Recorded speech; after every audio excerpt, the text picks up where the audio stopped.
안녕하세요 여러분들, 방구석 코난 동네오빠TV의 동네입니다. 여러분들 드디어 잡혔습니다.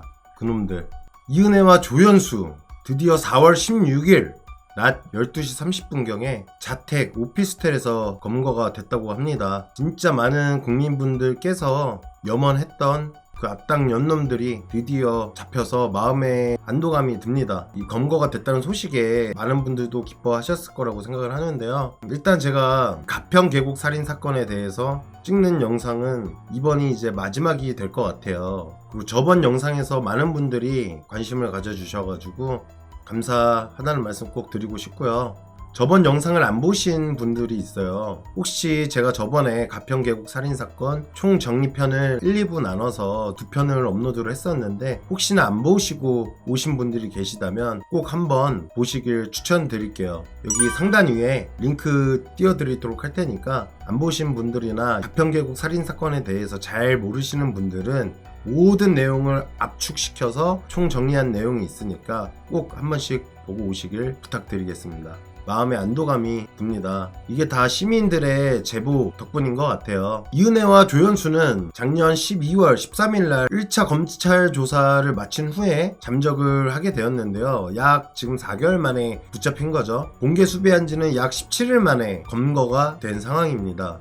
이들이 어떻게 잡힐 수 있었냐? 언론에서는 이은혜 아버지가 설득을 시켜서 자수를 했다. 언론에서 지금 말하기를 이은혜와 조연수가 잡히게 된 계기는 이은혜 아버지의 설득으로 인해서 이은혜가 자수를 했다는 건데, 솔직히 자수라고 표현하기는 저는 아니라고 생각을 해서 아닌 거는 바로 짚고 넘어가려고 이 영상을 또다시 찍게 되네요. 먼저 자수가 아니라는 점 말씀드리도록 하겠습니다. 먼저 이은혜 아버지, 이은혜와 조연수가 잡히기 전에 기자들이 이은혜 집에 찾아가서 이은혜 아버지와 인터뷰했던 내용을 보여드리도록 하겠습니다. 영상 함께 보시죠.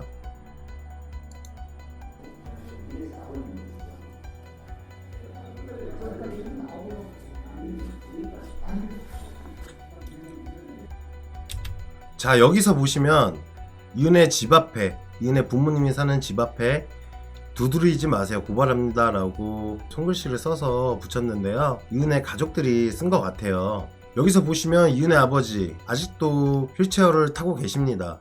약 20년 전에 러브하우스 편을 보신 분들은 아시겠지만 이은혜 아버지는 두 다리를 움직이지 못합니다. 이웃 주민과 인터뷰하는 내용이에요.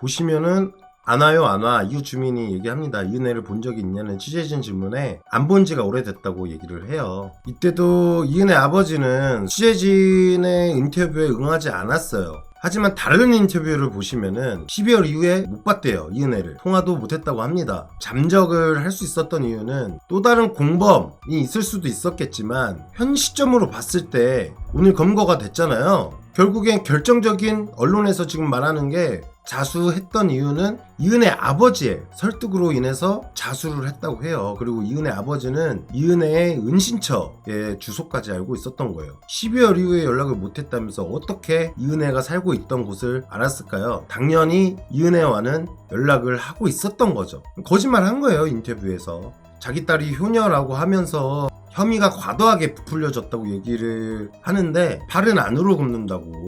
잘못된 건 잘못됐다고 얘기를 하셔야 됩니다, 아버님. 이거는 그냥 애들 장난하는 싸움이 아니에요. 간단한 문제가 아닙니다. 아버님의 딸은 지금 사람을 몇 명 죽이신지 아세요? 이번 사건만 이렇게 수면 위로 오른 거지. 솔직히 이은혜 이번에 안 잡혔다면 또 다른 희생자가 나올 수도 있던 상황이에요. 아버님은 딸 교육 제대로 못 시킨 거예요. 이건 아버님의 잘못도 있다고 봐요, 저는. 자, 이은혜 아버지 인터뷰 계속 보시죠. 아버님도 깊이 반성하시길 바랍니다. 범행을 자꾸 모르신다고 지금 모르쇠로 일관하시는데 범행 다 아셨잖아요. 아시는데 모른 척 하시는 거잖아요, 그죠? 진짜 몰랐을 수도 있지만 이 사건을 알고 난 뒤에는 그런 말씀을 하시면 안 되죠. 이은혜 아버지가 왜 저는 솔직히 이은혜를 잘못 키웠다고 생각이 드냐면 20년 전에 러브하우스를 찍고 난 뒤에 그 방송을 본 동사무소 시청 관리자분들이 일자리를 알아봐 주려고 노력을 했었어요. 그리고 실제로 이은혜 아버지가 두 다리를 못 움직이니까 그거에 맞는 일자리를 알아봐 주려고 제안을 했었대요. 하지만 이은혜 아버지 어떻게 나온 줄 아세요? 그때 러브하우스 편을 찍었을 당시에 이은혜 가족들은 기초수급 대상자였어요. 하지만 왜 동사무소에서 일자리를 마련해 주는데도 이은혜 아버지께서는 왜 일자리를 거부하셨을까요? 이유는 단 한 가지예요. 취업을 하는 순간 나라에서 공짜로 들어오던 기초수급비는 안 나온다는 거죠. 공짜로 나오는 돈을 못 받으니까. 이거부터 20년 전에 이은혜 아버지의 생각부터 틀렸어요. 사실 그걸 보고 자란 이은혜는 무슨 생각을 하면서 자랐겠습니까? 가정 환경을 탓할 수는 없지만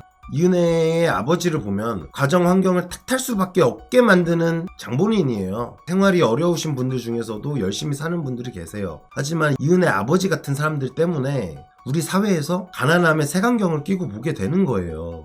솔직히 이은혜랑 조연수가 지금까지 숨어 지내면서 이은혜 아버지가 도움을 크게 줬을 거라고 생각하거든요. 진짜 공개 수배 이후의 조력자는 이은혜 아버지라고 생각을 합니다. 자, 러브하우스 편 잠깐 보여드리도록 하겠습니다.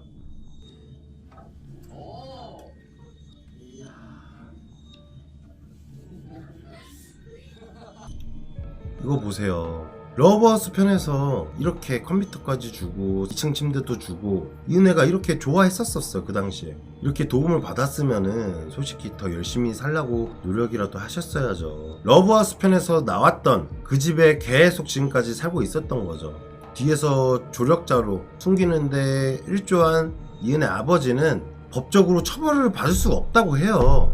여기 보시면은 형법 제151조에 죄를 범한 자를 은닉 또는 도피하게 한 자는 3년 이하의 징역 또는 500만원 이하의 벌금에 처한다. 2번 친족이 위 죄를 범한 경우엔 처벌을 받을 수 없다 라고 명시되어 있는데요. 진짜 우리나라 법 뭐같이 만들었습니다. 이 부분에서 좀 아쉽다고 생각이 들어요. 공개 수배에서부터 검거까지 길어졌던 이유는 이은혜 아버지도 일조를 하게 된 건데 처벌을 받을 수 없다는 거에 참 우리나라의 법이 정말 안타깝다고 생각이 듭니다. 이은혜 아버지는 뭐 처벌을 받진 않아도 평생 유가족 분들에게 죄송한 마음으로 살아야 될 것 같아요. 그리고 제가 저번 가평계곡 총정리 2부에서 말씀드렸던 그때 당시만 해도 언론에서 밝혀지지 않았던 이은혜의 사기 결혼을 말씀드린 바 있었는데요. 정말 그 말을 하고 난 뒤에 얼마 뒤에 언론에서 보도가 됐어요. 못 보신 분들은 꼭 저번 영상을 보고 오시길 바라겠습니다. 보이시죠? 이은혜는 실제로 천첩장도 돌리고 이렇게 그때 당시에 예비 신랑과 드레스를 입고 웨딩 사진을 찍었었습니다. 하지만 이게 사기 결혼이란 정황이 밝혀졌죠. 구속 장면 보여드리도록 하겠습니다. 자, 여기 보시면은 이은혜 오늘 검거됐을 당시 모습이에요. 자, 저 걸음걸이 보세요. 걸음걸이 무슨 패션쇼 파워워킹 걸음걸이에요? 뭐예요 이거? 아니 무슨 걸음이 이렇게 당당할 수가 있지? 그리고 취재진이 계속 질문을 해요. 살인 혐의 인정하냐? 보험금을 노리고 그렇게 한 거냐라고 하지만 이은혜 아무 말도 없이 당당한 걸음으로 경찰서 안으로 들어갑니다. 아니 이렇게 희대의 사건을 만든 장본인이 어떻게 이렇게 당당하게 걸을 수가 있죠? 대단한 년입니다 진짜로. 뒤에 따라오던 조연수도 마찬가지고요. 자, 조연수 모습 보여드릴게요. 여기서도 보면 조연수 아무 말 안 합니다. 근데 여기서 이상한 점이 있죠? 둘 다 번거지 모자를 쓰고 나와요. 둘 다. 아니 무슨 번거지 모자를 둘 다 커플룩으로 맞췄는지 진짜 얼굴 하나도 안 보이게 쓰고 나왔어. 여기서 제가 또 의문점이 하나 드는데 이 모자가 이은혜와 조연수가 미리 사전에 나중에 이제 붙잡힐 걸 알고서 이 번거진 모자를 준비했었거나 아니면 색깔도 보세요. 조연수는 검정에다가 베이지색의 번거진 모자를 썼습니다. 이은혜는 보시면은 카키색의 검정색 번거진 모자를 썼어요. 내가 봤을 때는 이거 바뀐 것 같은데 모자가 제가 갑자기 궁금해서 드는 생각이 있는데 이은혜와 조연수 이런 악질 범죄자들을 항상 보면은 모자를 쓰고 이렇게 기자들 앞에 섰었어요. 그죠? 여러분들도 아시죠? 근데 그 모자들은 스스로 미리 준비를 한 걸까요? 아니면은 이 경찰이 활동비 명목으로 우리 피 같은 세금으로 신변을 보호해 주려고 사준 걸까요? 둘 중 하나잖아요. 범인이 샀거나 경찰이 사줬거나. 만약에 경찰이 사줬다, 진짜 우리 피 같은 세금 날리는 겁니다. 모자 안 씌워도 이은혜와 조연수는 이미 온 국민이 얼굴이 다 아는 상태예요. 진짜 우리나라 법 이거부터 바꿔야 돼요. 이 악질 범죄자들은 마스크, 모자 다 못 쓰게 해야 됩니다. 얼굴 다 까게 해야 돼요. 이러니까 이러고 나서 몇 년 살다 나오고 우리나라 법이 이렇게 약하니까 악질 범죄자들이 계속해서 나오는 겁니다. 그리고 진짜 이은혜와 조연수가 오늘 검거될 수 있었던 이유는 시민들의 제보 덕분이라고 생각을 해요. 이은혜와 조연수가 검거되기 4일 전에 근처에 살았던 시민분이 제보를 해서 그 범위로 포위망을 점점점 좁혔다고 해요. 하지만 그 검거됐던 오피스텔이 약 2000세대의 대규모 단지이기 때문에 거기서 이제 시간이 걸렸었던 거지, 이미 4일 전부터 은신처를 알고 있었다고 합니다. 결국에는 시민의 제보가 큰 역할을 한 거죠. 일일이 다 배를 누르면서 돌아다닐 수는 없으니까 또 도주할 수도 있고, 이은혜의 아버지를 경찰도 계속 유도를 하고 설득을 시켰던 거죠. 이은혜 보고 차라리 자수를 하라고 해라. 그러면 형량이 좀 줄어들 수도 있으니까 자수를 해라. 이렇게 얘기를 해서 이은혜 아버지가 이은혜에게 자수를 권유했던 것 같아요. 이은혜도 사실 자포자기한 상태였던 거예요. 이은혜 아버지랑 몰래 통화를 했겠죠. 이은혜 아버지가 야 은혜야, 이미 경찰이 너 주소지 다 파악됐단다. 너희 집에도 찾아올 것 같다. 그러니 차라리 자수를 해서 형량을 좀 낮추는 게 어떻겠냐 라고 했으니까 이은혜가 순순히 자수를 했겠죠. 분명 오피스텔의 명의를 따로 빌려준 사람이 또 있을 거라고 생각이 듭니다. 제발 이런 악질 범죄에 대해서는 자수고 뭐고 간에 진짜 감형해주면 안 돼요. 이 감형을 해주는 순간 악질 범죄 끊이지 않고 멈추지 않고 계속 나옵니다. 제발 사형제도가 부활해서 바로바로 그냥 세금 낭비하지 마시고 사형시켜 주셨으면 좋겠습니다. 그 말씀 중에 제가 너무 뜬금없는 말인데, 광고는 아니고 제가 요거 선물을 받았어요. 저희 집 위층이 펜트하우스인데 우리 윗집 이웃분께서 고맙다고 빵을 선물해 주셨거든요. 광교에서 뭐 빵을 사셨다고 해요. 줄 서서. 너무 마음이 감사해서 제가 이거 꼭 영상으로 남겨드리고 싶었습니다. 촬영하기 전에 하나를 맛봤는데요, 진짜 입에서 살살 녹더라고요. 빵이 이렇게 생겼거든요. 자, 생크림입니다. 생크림.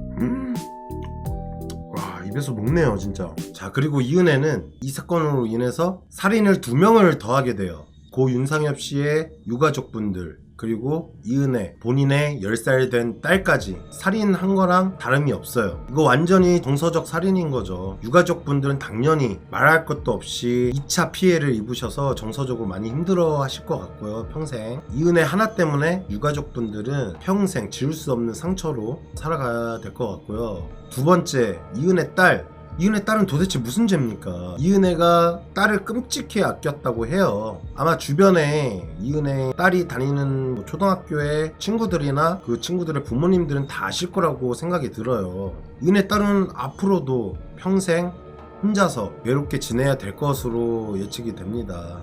이은혜 평생 깜빵에서 절대 세상 밖으로 나오지 않기를 바라겠습니다. 그리고 마지막으로 영상을 끝내기 전에 한마디 하겠습니다. 경찰들 사건 제발 제대로 수사해 주시기 바라겠습니다. 경찰의 무능함으로 인해서 이런 사건이 되게 많았을 거로 보이지만 묻힌 사건도 되게 많을 거라고 생각이 들어요. 이제 앞으로 우리 국민들이 해야 될 일들은 다 한 것 같아요.